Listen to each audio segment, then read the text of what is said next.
नमस्कार दोस्तों, स्वागत है आपका अपने यूट्यूब चैनल सौर्य एकेडमी पे। तो फ्रेंड्स, आज हम लेके आए हैं हिंदी की टेस्ट सीरीज का अगला पार्ट। जिसने इससे पहले की टेस्ट सीरीज नहीं देखी है वो प्लेलिस्ट में जाकर देख सकते हैं। हमारे चैनल को सब्सक्राइब कीजिए और टेलीग्राम चैनल से जुड़कर इसकी पीडीएफ डाउनलोड कर सकते हैं। तो चलिए फ्रेंड्स, शुरू करते हैं।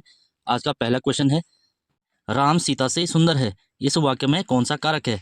देखिए फ्रेंड, कारक चिन्ह आपको पहचानने आने चाहिए, है ना। ये बचपन से पढ़ते आ रहे हैं, कर्ता ने कर्म को करण से के द्वारा, इस टाइप से जो भी हैं। तो सबसे पहले देखेंगे इसमें संबंध। तो संबंध में का, के, की, रा, रे, री, है ना ने, नी, इस टाइप से जो विभक्तियां हैं उनका यूज होता है। इसमें से है, से किस में आता है, तो से आता है एक तो करण में, दूसरा अपादान में, है ना। अपादान, इसमें मैंने पहले भी बताया था, करण में हमेशा माध्यम होता है ना, माध्यम होता है, क्रिया के होने का माध्यम, तो वहाँ करण होता है। और जहाँ पर अलग होने का भाव हो या फिर तुलना का भाव हो, वहाँ पर हमेशा अपादान कारक होता है। तो से करण में भी आता है, अपादान में भी आता है। अब क्वेश्चन पे आएंगे, राम सीता से सुंदर है, तुलना हो रही है ना, तो जहाँ पर तुलना हो वहाँ पर अपादान कारक होता है। तो ऑप्शन डी सही उत्तर हो जाएगा, अपादान कारक। अगर हम बात करें संप्रदान, संप्रदान में को और के लिए इस विभक्ति का यूज होता है। जैसे भिखारी को भीख दो, है ना, इसमें कौन सा आएगा, संप्रदान आएगा। नेक्स्ट क्वेश्चन है, मधुर मधुर मेरे दीपक जल में कौन सा अलंकार है। देखिए फ्रेंड, मधुर मधुर यानी कि धीरे धीरे, मधुर मधुर का अर्थ है धीरे धीरे। जब भी काव्य में दो शब्द सेम आए और उनका अर्थ भी वही हो, तो वहाँ पर क्या होता है, पुनरुक्ति प्रकाश अलंकार होता है। तो ऑप्शन सी सही उत्तर हो जाएगा, पुनरुक्ति प्रकाश अलंकार, यानी कि उनका रिपीटेशन हो रहा है, जहाँ पर रिपीट हो और उन शब्दों का अर्थ भी सेम हो, तो वहाँ पर पुनरुक्ति प्रकाश अलंकार होता है। उत्प्रेक्षा अलंकार में हमेशा कल्पना की जाती है, कल्पना, है ना। कृष्ण मानो नील पर्वत जैसा हो, मान रहे हैं, कल्पना कर रहे हैं कि कृष्ण कैसा है, नील पर्वत जैसा है। तो या फिर इसके पहचानने की एक और तरीका है, जनु जानो, जनु जानो, मनु मानो, मनु मानो, जो, ये शब्द जहाँ आए वहाँ कौन सा अलंकार होता है, उत्प्रेक्षा अलंकार होता है।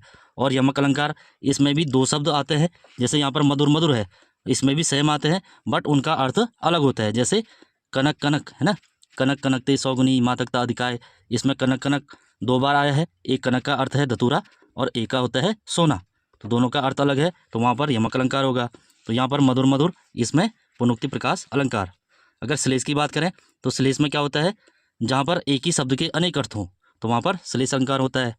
नेक्स्ट क्वेश्चन है, हम लोग भारतीय दूरदर्शन का जो धारावाहिक है की पटक लेखन किया गया, यानी कि इसको किसने लिखा है। दूरदर्शन का पहला धारावाहिक है कौन सा, हम लोग। ये दूरदर्शन पर कब प्रकाशित हुआ, यानी कि ये धारावाहिक कब आई, तो 7 जुलाई, ये भी आपको याद रखना है, 7 जुलाई 1984, जुलाई 1984 को पहली बार हम लोग भारतीय दूरदर्शन पर दिखाया गया था। तो ये किसने लिखा है, तो ऑप्शन बी सही उत्तर हो जाएगा, मनोहर श्याम जोशी। देखिए फ्रेंड, मनोहर श्याम जोशी द्वारा बहुत सारी जो रचनाएं हैं, जिन पर फिल्म हो गया, धारावाहिक हो गया, ये चीज़ें बनाई गई है।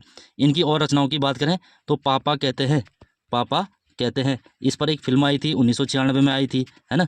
तो ये भी किसकी है, मनोहर श्याम जोशी की है। हर हरकुलिस की हैरानी, हर हरकुलिस की हैरानी, तो ये भी इन्हीं की है। इनकी कुमाऊनी भाषा में दो रचनाएं हैं, एक तो है क्याप, है ना, दूसरा है कसब। तो क्याप और कसब मनोहर श्याम जोशी ने किस भाषा में लिखी है, तो कुमाऊनी भाषा में लिखी है।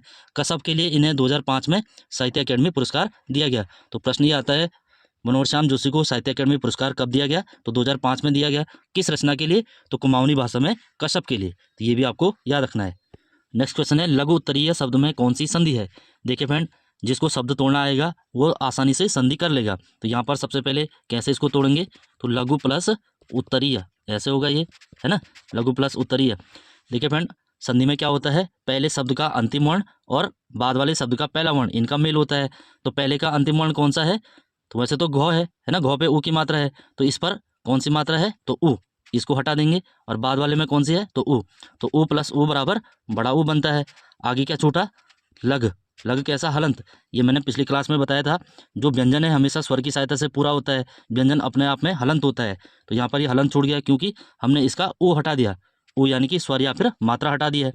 और पीछे क्या छूटा, तरीय छूटा, तरीय।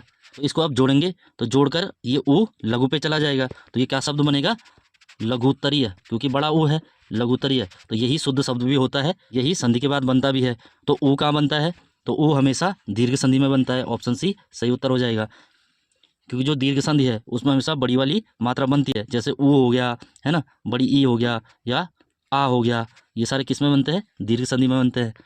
नेक्स्ट है, कंगाली में आटा गीला का अर्थ है। देखिए फ्रेंड, कंगाली में आटा गीला, ये कहावत सुनी भी होगी कि अभाव की स्थिति में और हानि हो जाती है ना। पहले यहाँ पे कुछ नहीं है, ऊपर से और हानि होना, है ना, तो ऑप्शन सी सही उत्तर हो जाएगा, अभाव की स्थिति में हानि होना। नेक्स्ट क्वेश्चन है, टिप्पण का मुख्य उद्देश्य है। देखिए फ्रेंड, सबसे पहले हम टिप्पण के बारे में बात करेंगे।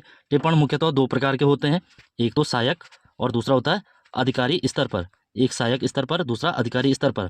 और टिप्पण कहते किसे हैं, तो किसी भी मामले को नियम के अनुसार निपटाना, है ना। जैसे दो पक्षों के बीच कुछ विवाद है, ये तीसरा गया, इसने दोनों का निपटारा कर दिया, है ना, कुछ ऐसा नियम बताया या फिर कुछ ऐसी बात कही, दोनों का निपटारा हो गया, तो किसी भी मामले को नियमानुसार निपटाना, तो ऑप्शन बी सही उत्तर हो जाएगा, मामलों को नियमानुसार निपटाना।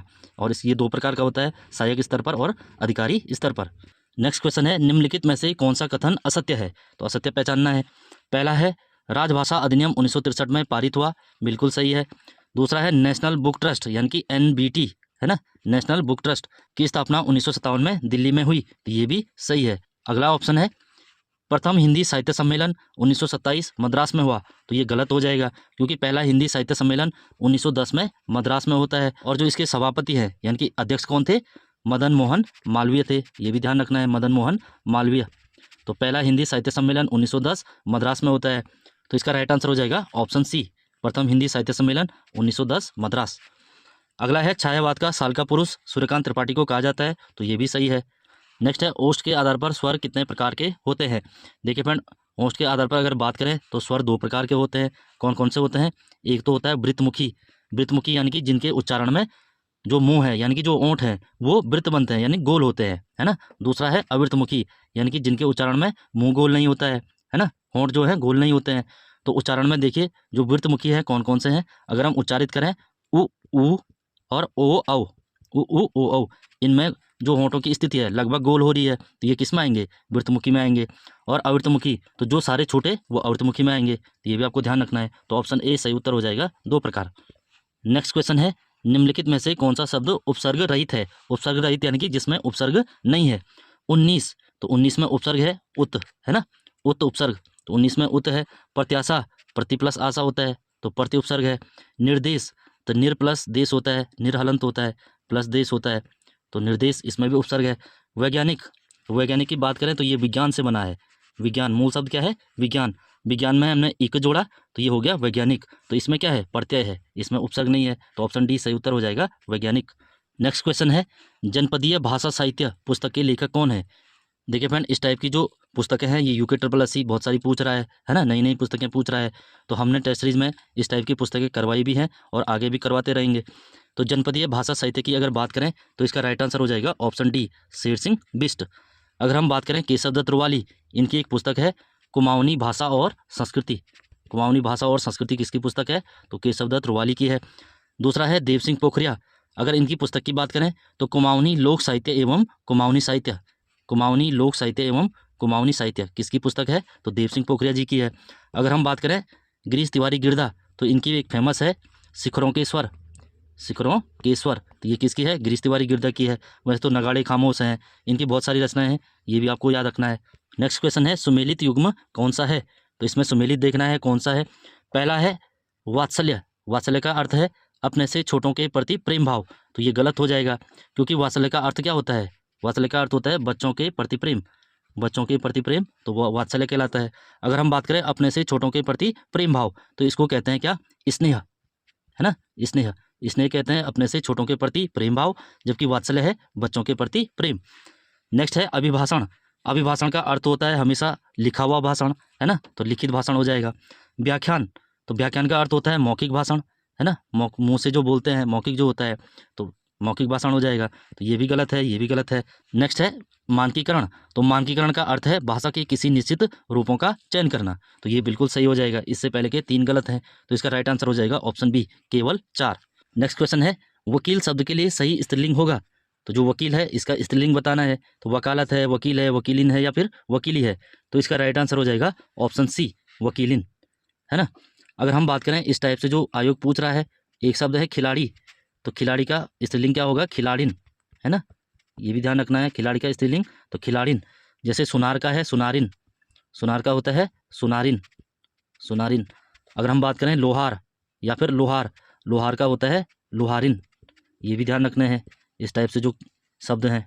नेक्स्ट क्वेश्चन है, निम्नलिखित में से देशज शब्दों का सही युग्म चुनिए, यानी कि जो शब्द देसी भाषा से पैदा हुए हैं, है ना। इसमें फर्स्ट ऑप्शन है तो पगड़ी, मदद, तेंदुआ और टुच्चा, तो इसमें मदद नहीं होगा, तो ये गलत हो जाएगा। मदद किसका है? फारसी भाषा का है, ये भी ध्यान रखना है। दूसरा है भाभी, खिचड़ी, महल और रिवाज, तो महल और रिवाज किसके हैं? तो ये अरबी भाषा के हैं, तो ये भी गलत जोड़ा हो जाएगा। अगला है तेंदुआ, खिचड़ी, पगड़ी और टुच्चा, तो ये सही उत्तर हो जाएगा ऑप्शन सी। तेंदुआ भी देसी भाषा का है, खिचड़ी है, पगड़ी है और टुच्चा है।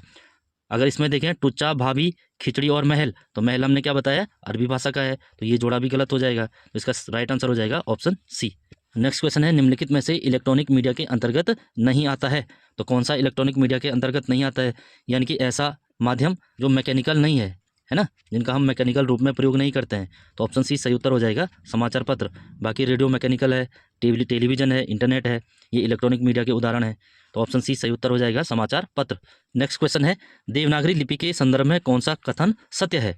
तो पहला ऑप्शन है देवनागरी लिपि वर्णात्मक है, तो ये गलत हो जाएगा, क्योंकि जो देवनागरी लिपि है उसमें हम अक्षर लिखते हैं ना, अक्षर जैसे ओ आ ई, ये क्या है? अक्षर हैं, तो ये हो जाएगा अक्षरात्मक, अक्षरात्मक है ना। जैसे जो रोमन लिपि है या इंग्लिश है वो क्या है? वर्णात्मक है, उसमें हम वर्ण लिखते हैं ABCD, ये वर्णात्मक है ना। तो देवनागरी क्या होगी? अक्षरात्मक होगी, पहला तो गलत हो जाएगा। अगर दूसरा देखें, देवनागरी लिपि का विकास कुटिल लिपि से हुआ है, तो ये बिल्कुल सही है। तीसरा है देवनागरी लिपि का प्रयोग सर्वप्रथम गुजरात के नरेश जयभट्ट की शिलालेख में हुआ है, तो ये भी सही है, क्योंकि देवनागरी का पहला जो प्रयोग किया गया है तो जो गुजरात के शासक हैं जयभट्ट, इनके शिलालेख से प्राप्त हुआ है, तो ये भी सही है। नेक्स्ट है देवनागरी लिपि को लोकनागरी के नाम से भी जाना जाता है, तो ये भी सही है, क्योंकि जो देवनागरी लिपि है इसका अन्य नाम लोकनागरी और हिंदी लिपि, हिंदी लिपि ये भी इसके नाम है। तो इसका राइट आंसर हो जाएगा 2, 3 और 4, केवल डी, ऑप्शन डी सही उत्तर हो जाएगा। नेक्स्ट क्वेश्चन है, निम्नलिखित में से योगरूढ़ शब्द कौन सा है? देखिए फ्रेंड, रचना के आधार पर शब्द 3 प्रकार के होते हैं, है ना, ये पढ़ा होगा आप लोगों ने। रचना के आधार पर एक तो होता है रूढ़ शब्द, दूसरा होता है यौगिक शब्द, यौगिक, और तीसरा होता है योगरूढ़ शब्द, योग रूढ़। तो रूढ़ शब्द क्या होते हैं? वे शब्द होते हैं जिनको हम तोड़ नहीं सकते, यानी कि जो सबसे छोटे हैं, है ना, अगर उनको तोड़ेंगे तो उनका अर्थ कुछ नहीं रह जाएगा। तो जैसे आज है, तो ये क्या है? रूढ़ शब्द है, अगर इसको हम तोड़ेंगे इसका कोई अर्थ नहीं रहेगा।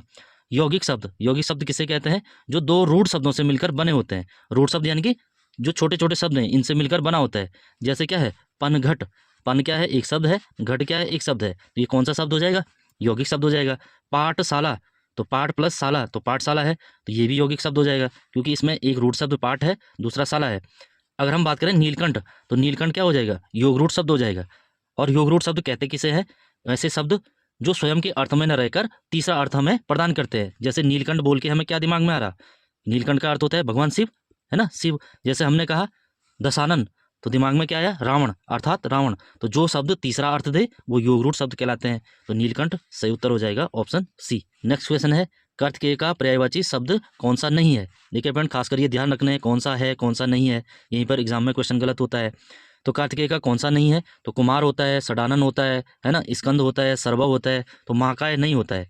तो महाकाय, द्वय मातुर, द्वय मातुर ये किसके होते हैं? भवानी नंदन, तो ये किसके होते हैं? ये सारे गणेश के होते हैं, गणेश। तो महाकाय हो गया, द्वय मातुर हो गया, भवानी नंदन हो गया, एक दंत हो गया, ये सारे गणेश के हैं। तो कार्तिकेय के कुमार हैं, स्कंद है, सर्वव है, षडानन है ना, तो ये भी आपको ध्यान रखना है। नेक्स्ट क्वेश्चन है, शुद्ध शब्द कौन सा है? तो शुद्ध शब्द भी पूछे जाते हैं। सबसे पहले देखना है कौन सा अशुद्ध है, कौन सा शुद्ध है, या फिर यहाँ देखना है पूछ कौन सा रहा है, नहीं पूछ रहा है या हाँ पूछ रहा है। तो इसमें सबसे पहला देखेंगे अनुसूया, तो ये गलत हो जाएगा, क्योंकि जो अनुसूया होता है ये बनता है किससे? अन प्लस असूया, है ना, अन प्लस असूया। देखिए फ्रेंड, जो संधि है या फिर जो शुद्ध शब्द है, तत्सम तद्भव उपसर्ग वाले, प्रत्यय वाले, ये वही लोग कर पाएंगे जिनको शब्द तोड़ना आएगा, है ना। सबसे पहले शब्द में ये देखना होता है कि मूल शब्द कौन सा है, शब्द की जड़ कौन सी है। तो ये किससे बना है? तो ये बना है असूया से। तो असूया में हमने क्या जोड़ा? अन। अगर हम इसको जोड़ें तो यहाँ पर 9 और इसका अ, है ना, ये 9 हलंत है, इसका अ है, इसने इसको पूरा किया, ये 9 बना। पीछे क्या छूटा? सूया, है ना, सूया छूटा। आगे क्या छूटा? अ छूटा। तो इसने मिलकर क्या बनाया? अनसूया, अनसूया। तो शुद्ध शब्द हो जाएगा अनसूया। इस टाइप से शब्द तोड़ने हैं। तो अनसूया गलत हो जाएगा, इसको लिखेंगे अनसूया, है ना, अनसूया। तो अनसूया नहीं होगा। दूसरा है जगतगुरु, तो जगतगुरु भी गलत हो जाएगा, क्योंकि ये होता है हमेशा व्यंजन संधि का उदाहरण है। जगत, जगत प्लस गुरु, तो व्यंजन संधि में क्या होता है? जो ये हलंत वाला है ये हमेशा अपने तीसरे और पांचवें अक्षर में परिवर्तित हो जाता है, तो इसको हम लिखेंगे जगत गुरु, है ना, जगत गुरु। तो ये शुद्ध शब्द हो जाएगा जगत गुरु, ये गलत हो जाएगा। अगला है अतिशयोक्ति, तो ये भी गलत हो जाएगा। अगर हम देखें तो किस शब्द से ये बना है, तो अतिशय, अतिशय इसमें शब्द है प्लस उक्ति, अतिशय प्लस उक्ति इसी से बना है। तो यहाँ पर यो है, इसका हमने ओ लिया है ना, और इसका उ लिया, इसने क्या बनाया, ओ प्लस उ बनता है हमेशा ओ बनता है। आगे क्या छूटा, अतिशय, सय कैसा हलंत, पीछे क्या छूटा, आधा क और ती है ना, पीछे यही छूटा। अगर ये ओ इस पर जब मिल जाएगा ये क्या बनाएगा, अतिशयो, अतिशयो। अब पीछे आधा क और ती छूटा है तो अतिशयोक्ति ऐसे लिखते हैं। तो शुद्ध कैसे होगा, अतिशयोक्ति, अतिशयोक्ति, अतिशय प्लस उक्ति, तो अतिशयोक्ति ये शुद्ध हो जाएगा। बद्रीनाथ, तो ये शुद्ध शब्द है Badrinath, option D right answer हो जाएगा। बद्रीनाथ ऐसे गलत हो जाएगा है ना, ये नहीं लिखते हैं, बद्रीनाथ ये सही है। अगला क्वेश्चन है, जुआ खेलने का स्थान क्या कहलाता है। देखिए फ्रेंड, सबसे पहले हम देखेंगे जुआ, जुए को क्या कहते हैं, तो द्यूत कहते हैं, जुए को द्यूत है ना, द्यूत का अर्थ जुआ होता है। और जो द्यूतकारिक है, द्यूतकारिक, तो द्यूतकारिक का अर्थ होता है जुआ खेलने वाला, और जहाँ पर ये खेलता है तो उसको कहते हैं फड़, ऑप्शन ए राइट आंसर हो जाएगा, फड़। अगर हम बात करें फड़, तो इसका एक अर्थ और होता है, और क्या होता है, जहाँ पर माल बेचा या खरीदा जाता है, जहाँ पर माल बेचा या खरीदा जाता है उसको भी क्या कहते हैं, फड़ कहते हैं। और जुआ खेलने का स्थान भी क्या होता है, फड़ होता है, तो ऑप्शन ए राइट आंसर हो जाएगा। नेक्स्ट क्वेश्चन है, सौर सैनी अपभ्रंश के अंतर्गत कौन सी बोली नहीं है। देखिए फ्रेंड, जो सौर सैनी है उससे बहुत सारी बोलियाँ हैं, जैसे राजस्थानी है ना, गुजराती भी है, पश्चिमी हिंदी के अंतर्गत जो भी है वो सारी है। तो छत्तीसगढ़ी नहीं है। छत्तीसगढ़ी किसके अंतर्गत है, तो पूर्वी हिंदी, पूर्वी हिंदी में अवधी, बघेली और छत्तीसगढ़ी तीन आती हैं, जो किसके अंतर्गत हैं, तो कौन से अपभ्रंश से बनी है, तो अर्धमागधी, अर्धमागधी अपभ्रंश से बनी है। तो ये राइट आंसर हो जाएगा, ऑप्शन डी छत्तीसगढ़ी। तो फ्रेंड्स, इसको यहीं पर समाप्त करते हैं, मिलते हैं अगली क्लास में। जिन्होंने अभी तक सब्सक्राइब नहीं किया है वो कर लीजिए, टेलीग्राम चैनल से जुड़कर इसकी PDF डाउनलोड कर सकते हैं। Thank you for watching.